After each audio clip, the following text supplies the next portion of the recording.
বাবা, রোজ রোজ এই load shedding, low voltage, গরমে প্রাণটা বেরিয়ে যাচ্ছে। এইভাবে থাকা যায় না। আর আমি দেরি করবো না, কিছুতেই না। আমি ওই রেমন্ডের সোলার সিস্টেম বাড়িতে এনে বসাবো, আমি ঠিক করে ফেলেছি। আর এইরকম সহ্য করা যায় না।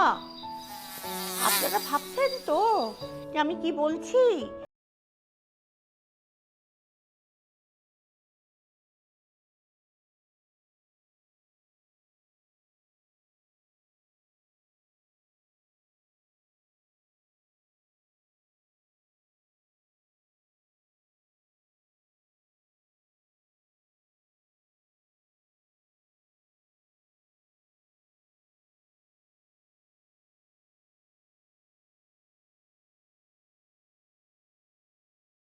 রেমন্ডের সোলার সিস্টেম, হ্যাঁ, এনে যত তাড়াতাড়ি সম্ভব বাড়িতে বসিয়ে দিন, দেখবেন কত আরামে থাকবেন।